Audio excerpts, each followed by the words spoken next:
আসসালামু আলাইকুম। প্রিয় দর্শক, অন্য মঞ্চের আলোচনায় আপনাদের সকলকে আমন্ত্রণ জানাচ্ছি।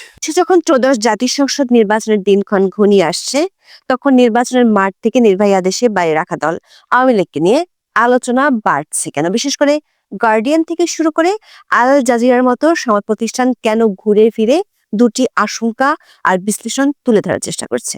একটি হলো ইতিহাস আর জনভিত্তি থাকায় আওয়ামী লীগ ছাড়া নির্বাচন কেন বড় ধরনের প্রশ্নের মুখে পড়তে যাচ্ছে। আরেকটি হলো আওয়ামী লীগ ফিরছে কিংবা ফেরার প্রস্তুতি নিচ্ছে। এমনকি বাংলাদেশের অন্তর্বর্তী সরকারের সমর্থক বলে পরিচিত আন্তর্জাতিক think tank international crisis group বা আইসিজি বলছে, বাংলাদেশি নির্বাচন পরবর্তী সময় সবচেয়ে বড় একটি ইস্যু হলো আওয়ামী লীগের রাজনীতিতে ফেরা। আবার মাইকেল কুগেলম্যানের মতো আন্তর্জাতিক বিশ্লেষকরা মনে করেন, আওয়ামী লীগের উপর নিষেধাজ্ঞা বেশি দিন বহাল রাখা যাবে না। প্রশ্ন হলো, আন্তর্জাতিক থিঙ্ক ট্যাঙ্ক আর গণমাধ্যমগুলো হঠাৎ বাংলাদেশের নির্বাচন আর গণভোটের চেয়ে আওয়ামী লীগ এবং দলটি নিষেধাজ্ঞা নিয়ে বেশি কথা বলছে কেন? বিষয়টি কি শুধুই এসবের মধ্যে সীমাবদ্ধ, নাকি আন্তর্জাতিক পরিমণ্ডলে আরো খেলা চলছে? একাধিক সূত্রে জানা গেছে, আন্তর্জাতিক মিডিয়া ও বিশ্লেষকরা যে বলছেন আওয়ামী লীগ ছাড়া নির্বাচন হলে সেটি প্রশ্নবিদ্ধ হবে, সেই একই মত পশ্চিমা বিশ্বের বেশিরভাগ প্রভাবশালী দেশ বাংলাদেশের অন্তর্বর্তী সরকারকে এরই মধ্যে জানিয়ে দিয়েছে, যে কারণে বাংলাদেশের নির্বাচনে পর্যবেক্ষক পাঠাচ্ছে না এসব দেশ। সূত্রগুলো বলছে, বাংলাদেশের পরিস্থিতি নিয়ে পশ্চিমা বিশ্বের বেশ কয়েকটি দেশ ও সংস্থার প্রতিনিধিরা 7ই ফেব্রুয়ারি একটি ভার্চুয়াল বৈঠক করবেন। সে বৈঠকে আওয়ামী লীগের নিষেধাজ্ঞা এবং বাংলাদেশের উগ্রপন্থার বাড়বাড়ন্তের বিষয় নিয়ে আলোচনা হবে। আর 2 দিন আগের ভিডিওতে আমরা জানিয়েছিলাম, ভারতের পররাষ্ট্রমন্ত্রীর সাথে মার্কিন পররাষ্ট্রমন্ত্রীর বৈঠকে বাংলাদেশ ইস্যুতে এই 2 বিষয়ে আলোচনা হবে 4 ফেব্রুয়ারি। ভারত ও যুক্তরাষ্ট্রের মধ্যে সম্পর্ক নতুন করে মোড় নেওয়ার পর আঞ্চলিক নিরাপত্তা ইস্যুতে বাংলাদেশের পরিস্থিতি দেশ দুটিকে ভাবাচ্ছে। দর্শক, এসব খবরের চেয়ে বড় একটি প্রশ্ন হলো, আওয়ামী লীগ নিজে ফেরার জন্য কি করছে? দলটির একাধিক সূত্রে জানা গেছে, সেখানেও আসতে পারে বড় ধরনের চমক। বিস্তারিত জানতে চলুন। বাংলাদেশের অন্তর্বর্তী সরকারের কিংস পার্টি ও কিছু মিত্রের চাপে গত বছরের মে মাসে আওয়ামী লীগের সব কার্যক্রম নিষিদ্ধ করা হয়। রাজনৈতিক দল হিসেবে আওয়ামী লীগের নিবন্ধনও স্থগিত করা হয়। ফলে আগামী 12ই ফেব্রুয়ারি অনুষ্ঠিত নির্বাচনে অংশ নিতে পারছে না সবচেয়ে বেশি সময় বাংলাদেশ শাসন করা দলটি। কিন্তু আন্তর্জাতিক থিঙ্ক ট্যাঙ্ক ও বিদেশি প্রভাবশালী গণমাধ্যমগুলো তাদের প্রতিবেদনে বলছে, জনসমর্থন থাকার কারণে অগণতান্ত্রিক উপায়ে আওয়ামী লীগকে সরকার বাইরে রাখায় নির্বাচনটির গ্রহণযোগ্যতা নিয়ে বড় ধরনের প্রশ্ন উঠছে। তার প্রভাব এরই মধ্যে পড়তে শুরু করেছে। গত 30 ডিসেম্বর বাংলাদেশের নির্বাচন কমিশন থেকে 26টি দেশ ও 7টি সংস্থার কাছে পর্যবেক্ষক পাঠানোর জন্য চিঠি দেওয়া হয়েছিল। চিঠিতে সংশ্লিষ্টদের 15ই জানুয়ারির মধ্যে এই বিষয়ক তথ্য নির্বাচন কমিশনকে নিশ্চিত করতে বলা হয়েছিল। 30শে জানুয়ারি নির্বাচন কমিশনের দেওয়া তথ্য মতে 16টি দেশ পর্যবেক্ষক পাঠাতে রাজি হয়েছে। তবে এর মধ্যে পশ্চিমা কোনো বড় দেশ নেই, এমনকি নেই পাশের দেশ ভারতও। যুক্তরাষ্ট্রভিত্তিক থিঙ্ক ট্যাঙ্ক আটলান্টিক কাউন্সিলের দক্ষিণ এশিয়া বিষয়ক সিনিয়র ফেলো মাইকেল কুগেলম্যান যুক্তি দেখিয়েছেন, গণতান্ত্রিক মানদণ্ডে বাংলাদেশে আওয়ামী লীগকে ছাড়া কোনো নির্বাচন পুরোপুরি গ্রহণযোগ্য হতে পারে না। তিনি আল জাজিরাকে বলেছেন, এটি এমন নির্বাচন হবে যার পাশে একটি দাগ বা প্রশ্নচিহ্ন থেকে যাবে। একই মত দিয়েছেন ব্রাসেলস ভিত্তিক আন্তর্জাতিক think tank international crisis group বা আইসিজির সিনিয়র কনসালটেন্ট টমাস কিন। আইসিজি বলছে, বাংলাদেশের অন্যতম বড় রাজনৈতিক শক্তি আওয়ামী লীগ নির্বাচনে অনুপস্থিত থাকার কারণে কার্যত দলটির লাখো সমর্থক ভোটাধিকার থেকে বঞ্চিত হচ্ছেন। এমন মত গত কয়েক মাসে বহু সংস্থা ও বিশ্লেষক বলেছেন। সম্প্রতি যেটি আন্তর্জাতিক গণমাধ্যম ও থিঙ্ক ট্যাঙ্ক প্রতিষ্ঠানগুলোর আলোচনায় উঠে আসছে, সেটি হলো বাংলাদেশের রাজনীতিতে আওয়ামী লীগের ফিরে আসা। 3রা ফেব্রুয়ারি ব্রিটিশ প্রভাবশালী সংবাদ মাধ্যম দ্য গার্ডিয়ানে একটি খবর প্রকাশিত হয়েছে।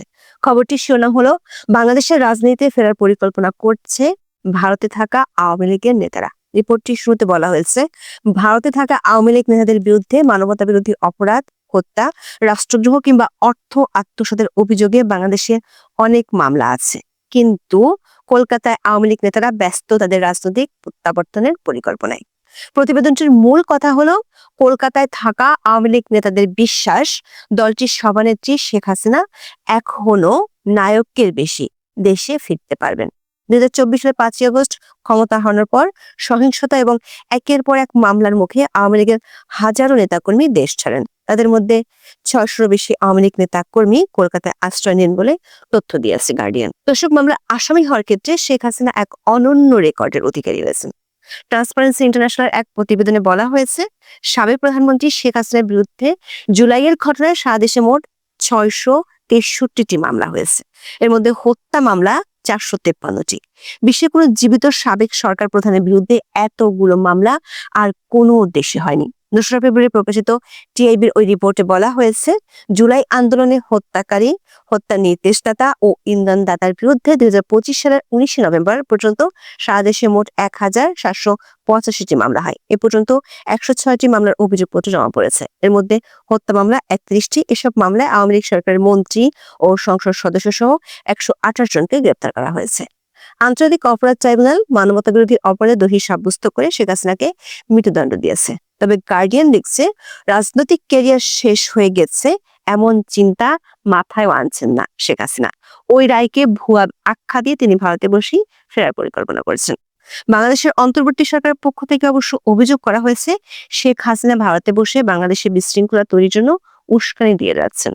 গার্ডিয়ানের প্রতিবেদনে বলা হয়েছে, গত 1 বছরে সাবেক সংসদ সদস্য ও মন্ত্রী সহ আওয়ামী লীগের শীর্ষ নেতাদের নিয়মিত কলকাতা থেকে দিল্লিতে ডেকে নেওয়া হয়েছে দলীয় কৌশল নিয়ে আলোচনা করার জন্য। ছাত্রলীগের সভাপতি সাদ্দাম হোসেন ছিলেন তাদের মধ্যে। গার্ডিয়ানকে সাদ্দাম বলেছেন, শেখ হাসিনা কখনো কখনো দিনে 15 থেকে 16 ঘন্টা ফোন কল আর বৈঠক করে কাটান। তারা বিশ্বাস করেন শেখ হাসিনা বাংলাদেশে ফিরবেন। গার্ডিয়ানের কাছে সাবেক সংসদ সদস্য তানভীর শাকিল জয় বলেছেন, তাদের নির্বাসন দীর্ঘস্থায়ী হবে না, যদিও দেশে ফিরলে কারাগারে যেতে হতে পারে, কিন্তু তার মনে হয় না খুব বেশি দিন এরকম থাকবে। 30 জানুয়ারি কাতার ভিত্তিক সংবাদ মাধ্যম আল জাজিরা একটি বিশ্লেষণধর্মী প্রতিবেদন প্রকাশিত হয়, যার শিরোনাম ছিল নির্বাচনে নিষেধাজ্ঞা, হাসিনা নির্বাসন, আওয়ামী লীগ কি টিকে থাকতে পারবে। প্রতিবেদনটিতে বলা হয়েছে, স্থানীয় পর্যায়ে আওয়ামী লীগের বেশ ভালো রকমের জনসমর্থন রয়ে গেছে। জাহাঙ্গীরনগর বিশ্ববিদ্যালয়ের অর্থনীতি বিভাগের সাবেক অধ্যাপক আনু মোহাম্মদ আল জাজিরাকে বলেছেন, আওয়ামী লীগের প্রতি মানুষের আগ্রহ দলটির আনুষ্ঠানিক রাজনৈতিক কাঠামোর চেয়েও অনেক গভীরে বিস্তৃত। ফলে রাজনীতি থেকে দলটির পুরোপুরি নিশ্চিহ্ন হয়ে যাওয়ার সম্ভাবনা ক্ষীণ। তিনি বলেন, আওয়ামী লীগ মানে শুধু দলটির নেতৃত্ব নয়, দলটি সাংস্কৃতিক, সামাজিক এবং অন্যান্য শক্তির সঙ্গেও যুক্ত। দক্ষিণ এশিয়ার রাজনীতি বিশ্লেষক কুগলম্যান আল জাজিরাকে বলেছেন, দক্ষিণ এশিয়ার বংশানুক্রমিক নেতৃত্বে পরিচালিত রাজনৈতিক দলগুলোর বৈশিষ্ট্য এমন যে তারা খুব কমই বিলুপ্ত হয়। কুগলম্যান আল জাজিরাকে বলেন, বাংলাদেশের রাজনৈতিক পরিস্থিতি খুব দ্রুত পরিবর্তিত হতে পারে। আওয়ামী লীগের বর্তমান সংকটকে দলটির চিরপ্রতিদ্বন্দ্বী বিএনপির দুঃসময়ের সঙ্গে তুলনা করেছেন কুগলম্যান। শেখ হাসিনার শাসনামলে প্রধান বিরোধী দল হিসেবে বিএনপি কার্যকর কোনো রাজনৈতিক বা নির্বাচনী প্রতিরোধ গড়ে তুলতে হিমশিম খাচ্ছিল। বর্তমানে ক্ষমতায় সবচেয়ে শক্তিশালী দাবিদার হিসেবে দলটি ফিরে এসেছে। সবচেয়ে বিস্ময়কর হলো, আওয়ামী লীগের ফেরার আলোচনাটি গুরুত্ব দিয়ে আলোচনায় তুলে এনেছে বাংলাদেশের অন্তর্বর্তী সরকারের খুব ঘনিষ্ঠ বলে পরিচিত ব্রাসেলস ভিত্তিক গবেষণা সংস্থা ইন্টারন্যাশনাল ক্রাইসিস গ্রুপ বা আইসিজি। 2রা ফেব্রুয়ারি নির্বাচন পরবর্তী বাংলাদেশের ভবিষ্যৎ নিয়ে সংস্থাটি একটি প্রতিবেদন প্রকাশ করে। অন্তর্বর্তী সরকারের বিদায় ঘণ্টা ঘনিয়ে আসছে নির্বাচন শিরোনামে প্রকাশিত এই নিবন্ধে 5টি প্রশ্নের উত্তর খোঁজা হয়েছে। নির্বাচনকে সামনে রেখে বিশ্লেষণধর্মী এই নিবন্ধটি লিখেছেন ক্রাইসিস গ্রুপের সিনিয়র কনসালটেন্ট টমাস কিন। দর্শক, শুরু থেকে এই আইসিজি বাংলাদেশের অন্তর্বর্তী সরকারকে সাপোর্ট করে আসছে। রাখাইন করিডোর দেওয়ার ইস্যুটি এই আইসিজি প্রথম আলোচনায় এনেছিল। আবার শেখ হাসিনা বক্তব্য দেয়াকে ঘিরে ভারত বাংলাদেশের মধ্যে যে উত্তেজনা তৈরি হয়েছিল, তার প্রেক্ষিতে আইসিজি ভারতকে উত্তেজনামূলক বক্তব্য দেওয়া বন্ধ করার আহ্বান জানিয়েছিল। এমনকি গত নভেম্বরে শেখ হাসিনার মামলার রায় হওয়ার পর আইসিসি তাদের এক প্রতিবেদনে বলেছিল, ওই রায়ের পর শেখ হাসিনা এবং আওয়ামী লীগের ফিরে আসার সম্ভাবনা নেই বললেই চলে। অথচ তার মাত্র 2.5 মাসের মধ্যে আইসিসি বলছে, নির্বাচন পরবর্তী সময়ে বাংলাদেশের জন্য সবচেয়ে স্পর্শকাতর চ্যালেঞ্জ হলো রাজনৈতিক সমঝোতা। নিবন্ধে লেখা হয়েছে, বাংলাদেশের ইতিহাসে আওয়ামী লীগের ভূমিকা এবং তার শক্ত ভোট ভিত্তির কারণে দলটিকে অনির্দিষ্টকালের জন্য রাজনৈতিক প্রক্রিয়ার বাইরে রাখা সম্ভব নয়। ইতিহাস ও জনভিত্তির কারণে আওয়ামী লীগ চিরদিন রাজনীতির বাইরে থাকতে পারে না। এক্ষেত্রে ভারত সহ প্রভাবশালী দেশগুলো সংলাপের মাধ্যমে সমাধানের ভূমিকা রাখতে পারে বলে মত দিয়েছেন টমাস কিন। শুধু আন্তর্জাতিক পর্যায়ে কিংবা বিদেশি গণমাধ্যমেই নয়, স্থানীয়ভাবেও বাংলাদেশে আওয়ামী লীগের ফেরা নিয়ে নানামুখী আলোচনা চলছে। তেসরা ফেব্রুয়ারি নির্বাচনে প্রতিদ্বন্দ্বিতাকারী বিএনপির একজন প্রার্থী মন্তব্য করেছেন, তার দল ক্ষমতা এলে আওয়ামী লীগকে সঙ্গে নিয়ে মধ্যবর্তী নির্বাচন আয়োজনের প্রস্তাব দেবেন তিনি। কক্সবাজার 4 আসনে বিএনপি প্রার্থী শাহজাহান চৌধুরী কক্সবাজারের নিজের নির্বাচনী এলাকায় জনসংযোগ শেষে সাংবাদিকদের সঙ্গে আলাপকালে এই কথা বলেছেন। যদিও স্থানীয় অনেকেই মনে করেন বিএনপি ও জামাতের প্রার্থীরা স্থানীয়ভাবে আওয়ামী লীগের ভোট ব্যাংক নিশ্চিত করার জন্য এসব কৌশলী মন্তব্য করছেন। তবে দলটির চেয়ারপারসন তারেক রহমানও কিছুদিন আগে টাইম ম্যাগাজিনকে বলেছেন, দল নিষিদ্ধের পক্ষে তারা নয়। সূত্রগুলো বলছে, বাংলাদেশের রাজনীতিতে গুরুত্বপূর্ণ ভূমিকা রাখে এমন বিদেশি শক্তিগুলো আওয়ামী লীগ ইস্যুটি নিয়ে বেশ তৎপর হয়ে উঠেছে। বিশেষ করে পশ্চিমা কয়েকটি দেশের আশঙ্কা, আওয়ামী লীগের অনুপস্থিতিতে বাংলাদেশের চরমপন্থা ও উগ্রবাদের বিস্তার হচ্ছে। 2রা ফেব্রুয়ারি কলকাতার একটি বই প্রকাশনা অনুষ্ঠানে শেখ হাসিনার ছেলে সজীব ওয়াজেদ জয় বিষয়টি আন্তর্জাতিক শক্তিগুলোর নজরে এনেছেন। তিনি বলেছেন, উগ্রপন্থা ও সন্ত্রাসবাদকে আগামী অন্তত 5 থেকে 10 বছর, সম্ভব হলে তারও বেশি সময়ের জন্য বাংলাদেশের রাজনীতিতে শক্তিধর হয়ে ওঠা থেকে রুখে দেওয়ার এটাই শেষ সুযোগ। বাংলাদেশের সেনাবাহিনীর একটি সূত্র বলছে, পশ্চিমা দুটি দেশের রাষ্ট্রদূত বিষয়টি নিয়ে বাংলাদেশের সেনাপ্রধান জেনারেল ওয়াকারুজ্জামানের সাথে কথা বলেছেন।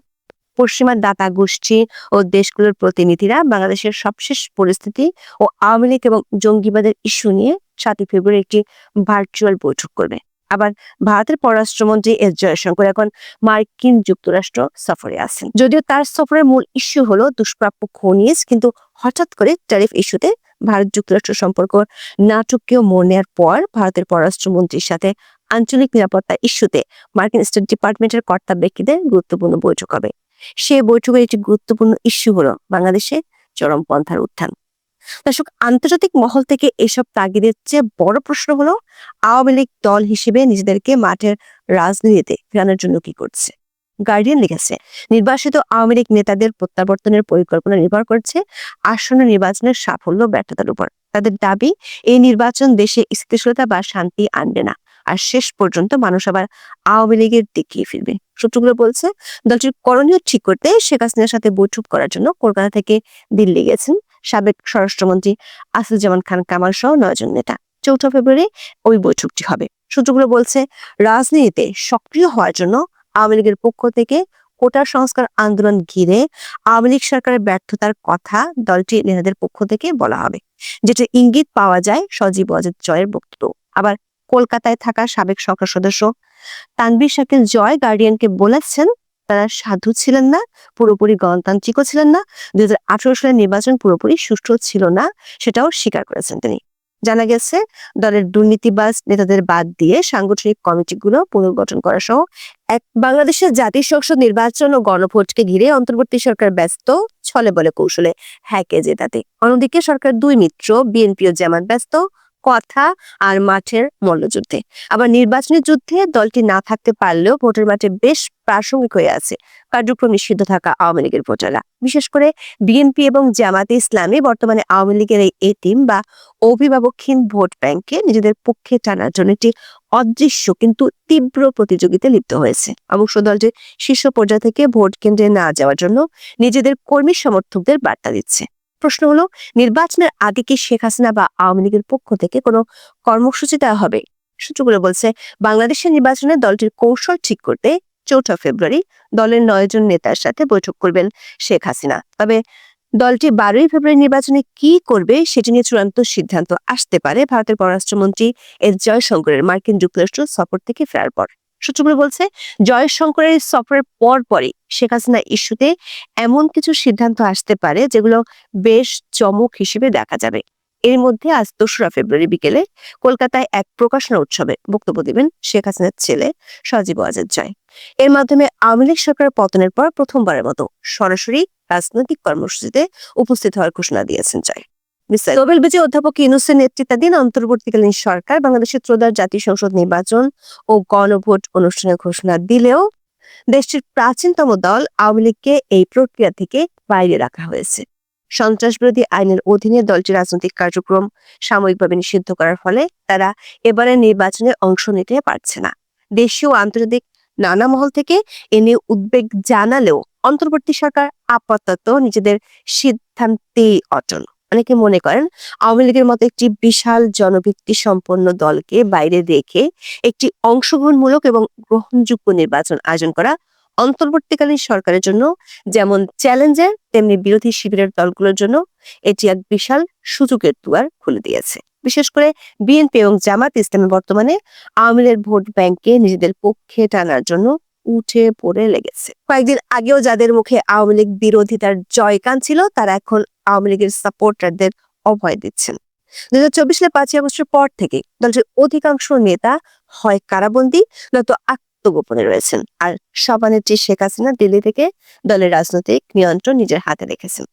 কয়েকদিন আগে দৈনিক প্রথম আলোতে প্রকাশিত খবরে বলা হয়, গত 21শে জানুয়ারি যুক্তরাজ্যের আওয়ামী লীগের একটি উচ্চ পর্যায়ের প্রতিনিধি দল দিল্লিতে শেখ হাসিনার সাথে সাক্ষাৎ করেছেন। সেই খবরে বলা হয়, শেখ হাসিনা যুক্তরাজ্য আওয়ামী লীগের নেতাদের জানিয়েছেন বর্তমান অন্তর্বর্তী সরকার তাকে দেশে ফিরতে বাধা দিচ্ছে এবং তার বিরুদ্ধে আন্তর্জাতিক অপরাধ ট্রাইব্যুনালের রায়কে রাজনৈতিক প্রতিহিংসা হিসেবে দেখছেন। এই বৈঠকে তিনি সুস্পষ্ট কিছু নির্দেশনা দিয়েছেন, যার মূল লক্ষ্য হলো 12 ফেব্রুয়ারি নির্বাচনী ব্যবস্থাকে চ্যালেঞ্জ করা। তবে সেই নির্দেশনাগুলো কি তা প্রথম আলোর ওই খবরে তুলে ধরা হয়নি। দিল্লির একাধিক সূত্রে আমরা নিশ্চিত হতে পেরেছি, আওয়ামী লীগের 9 নেতাকে দিল্লিতে ডেকেছেন শেখ হাসিনা। আগামী 4 ফেব্রুয়ারি তাদের সাথে বৈঠক হওয়ার কথা রয়েছে। সাবেক স্বরাষ্ট্রমন্ত্রী আসাদুজ্জামান খান কামাল ও সাবেক মন্ত্রী জাহাঙ্গীর কবির নানক এই বৈঠকে থাকবেন। এই 9 নেতা 2 ফেব্রুয়ারি কলকাতা থেকে দিল্লির উদ্দেশ্যে রওনা দিবেন। সূত্রগুলো বলছে, 12 ফেব্রুয়ারি নির্বাচন উপলক্ষে বাংলাদেশে থাকা আওয়ামী লীগের নেতাকর্মীদের উদ্দেশ্যে করণীয় কি হবে তা নিয়ে বৈঠকে আলোচনা হবে। নির্বাচনের তফসিল ঘোষণার আগে শেখ হাসিনা একাধিক বিদেশি সংবাদ মাধ্যমে সাক্ষাৎকার দিয়ে নির্বাচনে অংশ নেওয়ার কথা এবং আওয়ামী লীগের উপর নিষেধাজ্ঞা তুলে নেওয়ার আহ্বান জানিয়েছিলেন। কিন্তু সরকার আওয়ামী লীগকে নির্বাচনে অংশ নিতে না দেয় এরই মধ্যে শেখ হাসিনা তার দলের নেতাকর্মীদের উদ্দেশ্যে অডিও বার্তায় ভোট বর্জনের বার্তা দিয়েছেন। আওয়ামী লীগের পক্ষ থেকে অনলাইনে no vote no vote campaign চালিয়ে যাচ্ছে। দলটির একাধিক সূত্র বলছে, দলের হাই কমান্ড থেকে এমন বার্তা পেলেও বাংলাদেশের তৃণমূল পর্যায়ে পরিস্থিতি অনেক ভিন্ন। দেশে থাকা অনেক নেতাকর্মী সহ সংখ্যালঘু অনেক ভোটারকে আতঙ্কের মধ্যে থাকতে হচ্ছে। সেক্ষেত্রে তারা যদি ভোট দিতে কেন্দ্রে না যায়, তাহলে নির্বাচন পরবর্তী সময় তাদের উপর জুলুম নির্যাতন হতে পারে। এই মুহূর্তে আওয়ামী লীগের ভোটারদের কনভিন্স করতে বিএনপি এবং জামাত দুই দলে আদা জল খেয়ে নেমেছে। সে কারণে ঘোষণা দিয়ে ভোট কেন্দ্রে অনুপস্থিত থাকা অনেক আওয়ামী লীগ সমর্থকদের পক্ষে প্রায় অসম্ভব হতে পারে। আবার আওয়ামী লীগের সমর্থকরা ভোট দিতে না গেলে না ভোটের পক্ষে রায় কম পড়তে পারে, এমন আশঙ্কাও আছে দলটির ভিতরে। আওয়ামী লীগের সূত্রগুলো বলছে, দলের নেতারা 4 ফেব্রুয়ারি বৈঠকে বিষয়টি শেখ হাসিনার সাথে আলোচনা করবেন। সেক্ষেত্রে ভোট কেন্দ্রে যেতে বাধ্য হওয়া নেতাকর্মী ও সমর্থকদের কৌশল কি হবে সেটিও ঠিক করা হবে দলটির পক্ষ থেকে। দিল্লির একাধিক সূত্র বলছে, শেখ হাসিনা 4 ফেব্রুয়ারি বৈঠক করলেও চূড়ান্ত সিদ্ধান্ত আসতে আরো 2-1 দিন সময় লাগতে পারে। 4 ফেব্রুয়ারি মার্কিন যুক্তরাষ্ট্র সফরে যাবেন ভারতের পররাষ্ট্রমন্ত্রী এস জয়শঙ্কর। ভারতের পররাষ্ট্র মন্ত্রণালয়ের সূত্রে বিষয়টি নিশ্চিত হওয়া গেছে। এটি হবে ট্রাম্প প্রশাসনের নতুন পররাষ্ট্রমন্ত্রী মার্কো রুবিওর সাথে তার প্রথম আনুষ্ঠানিক সাক্ষাৎ। এই সফরের আনুষ্ঠানিক মূল এজেন্ডা হলো ক্রিটিক্যাল মিনারেলস মিনিস্ট্রিয়াল বা গুরুত্বপূর্ণ খনিজ সম্পদ বিষয়ক বৈঠক। তবে এর আড়ালে বাংলাদেশের রাজনৈতিক সংকট হবে অন্যতম প্রধান আলোচনার বিষয়। জয়শঙ্কর ওয়াশিংটনে মার্কো রুবিওর কাছে বাংলাদেশের বর্তমান অন্তর্বর্তীকালীন সরকারের কর্মকাণ্ড এবং 12 ফেব্রুয়ারি নির্বাচনের গ্রহণযোগ্যতা নিয়ে ভারতের উদ্বেগের কথা তুলে ধরতে পারেন। এমন ইঙ্গিত পাওয়া গেছে দিল্লিতে মার্কিন রাষ্ট্রদূত এবং ট্রাম্পের বিশেষ দূত সার্জিও গোরের সাথে এস জয়শঙ্করের বৈঠকের পর।